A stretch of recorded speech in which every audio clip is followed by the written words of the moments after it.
Hey everyone, and welcome back to the channel. It's your buddy, your guide, and your #1 fishing fanatic, here with the forecast you've been waiting for. We are breaking down the week of the 19th through the 25th of January, 2026, right here in beautiful Central Florida. And friends, let me tell you, after digging through the data, this is not a week to sit on the couch. We're looking at a classic post-frontal situation that is going to evolve into some of the best pre-spawn action of the entire year. Why is this week so special? Because it's a week of transition. We're starting cool and tough, but ending with what could be legendary fishing. Stick with me, and it'll break down exactly where to go, what to throw, and how to put a giant in your boat. First up, let's talk about our primary target, the one we all dream about, the largemouth bass. Friends, it is officially pre-spawn time. This is the period when those big, heavy females are putting on the feed bags, getting ready for the big dance. They are aggressive, they are hungry, and they are at their heaviest weight of the year. So, where do we find them this week? Early in the week, with cooler water temperatures likely in the high 50s to low 60s, that waste your time beating the shallow banks. The majority of the fish, especially the quality ones, will be staging. Look for them in that 8 to 20-foot depth range. Your key locations are going to be the first major drop-offs leading out of known spawning flats, main lake points with deep water access, and especially those well-defined edges of submerged hydrilla or eelgrass. As the week progresses and the sun warms things up, especially by Friday and Saturday, you can expect some of the bigger females to start making exploratory pushes into the shallows. They won't be locked on beds yet, but they'll be cruising. Look for them around isolated cattails, bulrush patches, and cypress knees. For your tackle, think slow and steady early in the week. A suspending jerkbait with a long pause is deadly in these conditions. I'm talking a 5, 10, even 15-second pause. Let it hang right in their face.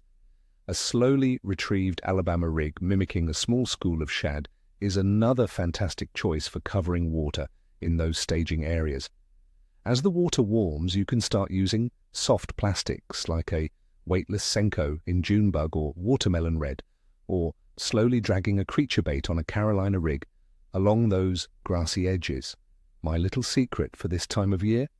A big magnum spinnerbait slow-rolled right over the top of the deepest grass you can find. It calls them up like a dinner bell. Now let's not forget about a fish that's an absolute blast to catch and fantastic on the table, the black crappie, or as we call them here, specks. The reports I'm seeing are shouting from the rooftops the speck bite is on fire. The cooler water has these fish stacked up like firewood in tight schools. This is not the time to be hunting for single fish. When you find one, you've found 100. So where do we look? Think offshore structure. Sunken brush piles, which you can find with your electronics, are absolute crappie magnets right now. Another key spot is the deeper edges of lily pad fields. The fish will be holding in that 8 to 12-foot range. The best technique, bar none, is slow trolling or drifting. You can set up a spider rig with multiple poles, each with a live Missouri minnow or a small grass shrimp under a float, set at different depths until you find the magic number. If you prefer artificials, and I often do, you can't beat a 1/16 to 1/8 ounce jig. My go-to colors are chartreuse, pink, and white. Sometimes tipping that jig with a small minnow is the secret sauce that outfishes everything else in the boat. Vertical jigging directly over a school you've marked on your fish finder is another deadly tactic. The key is to be subtle. These fish can be finicky, so a gentle lift and fall presentation is all you need. All right, friends, let's get into the nitty-gritty, the why behind the where. Let's analyze the conditions for the week. The big story is the weather. We are coming off a cold front, which means we're starting the week with high atmospheric pressure.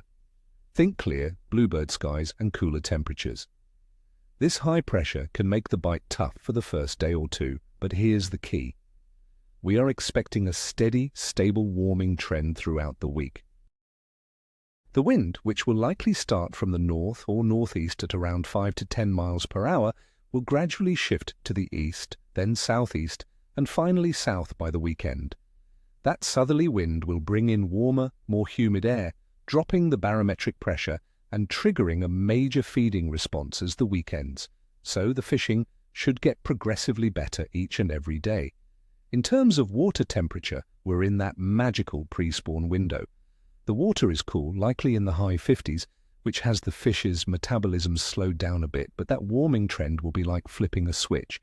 Every degree the water warms will make the bass and crappie more active and aggressive. They know it's time to eat before the spawn, and this week's weather is the exact trigger they wait for.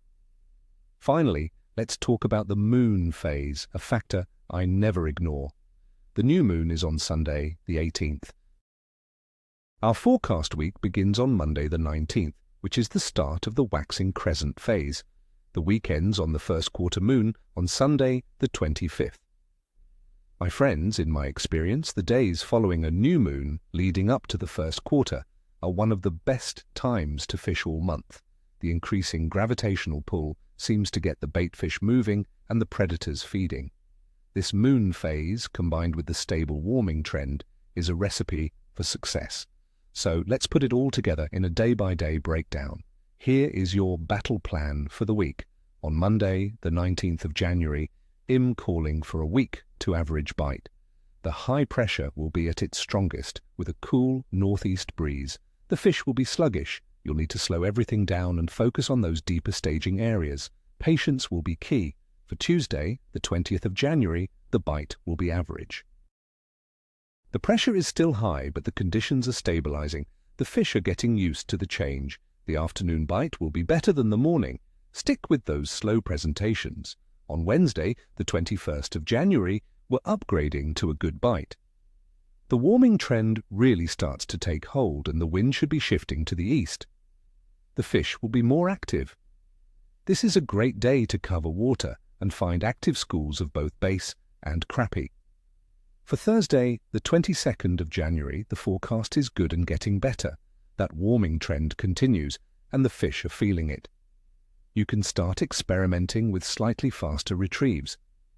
This is a day when you could see some of those bigger bass starting to get curious about the shallower flats in the afternoon. Now for Friday, the 23rd of January. Friends, this is where it gets exciting. I am calling for an excellent bite. The pressure is dropping, the wind is swinging to the southeast, and the water has had several days to warm up. This is the day to be on the water. Expect the fish to be actively feeding for longer periods. For Saturday, the 24th of January, the forecast is excellent. This could be the best day of the week.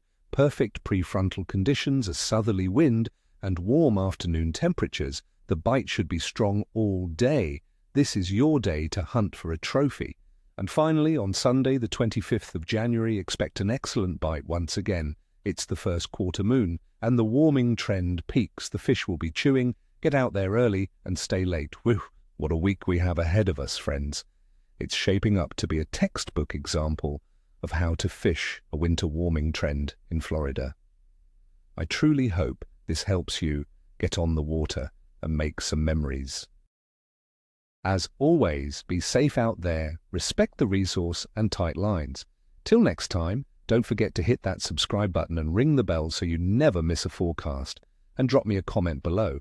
Let me know what your plans are for the weekend, or share a story about your biggest pre-spawn bass. I read every single one. Now get out there and catch 'em up.